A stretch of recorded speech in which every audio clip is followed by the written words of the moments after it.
অভিমানী চিঠি পর্ব ২। আমি কখনো বুঝিনি প্রেম মানে শুধু হাসি আর সুখের গল্প নয়।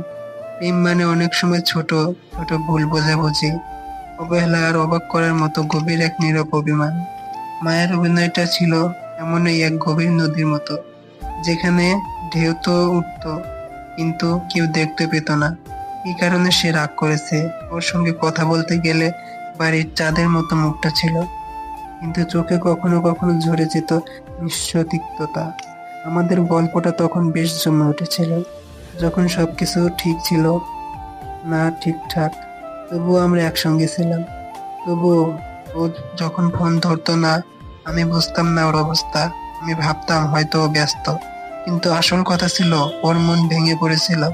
একবার এক সন্ধ্যায় আমি ফোন করলাম বারবার, কিন্তু ওর ফোন বেজে উঠলো না। রাতে ওর মেসেজ এলো, আমার সময় দরকার, একটু দূরে থেকো। আমি অবাক, কিছু বলতে পারলাম না। আমার মনের মধ্যে একটা ভাঙনের শব্দ বাজছিল।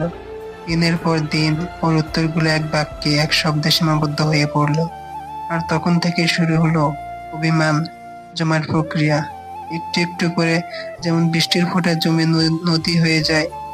আমি তখন বুঝতে পারিনি ওর ছোট ছোট চুপ থাকার মাঝে আসলে লুকিয়ে ছিল হাজারো প্রশ্ন, ব্যথা আর আশা। আমি যখন স্কুল থেকে ফিরতাম, ওর মুখের মুখরোচক হাসি হারিয়ে যেত।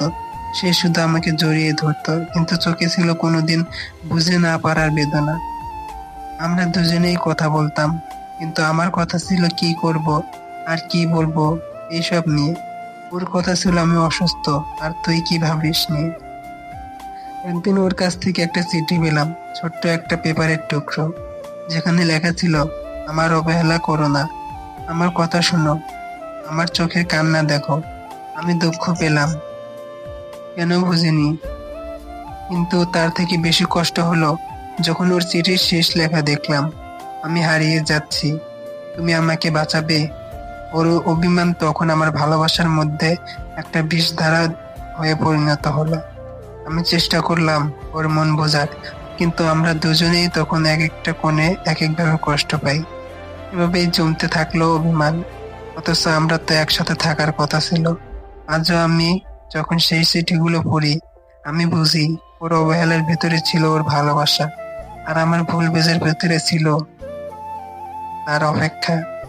আমরা কতটা অসহায় ছিলাম, সেই কষ্টগুলো, সেই নীরবতা, যা ভাষায় প্রকাশ করা যায় না।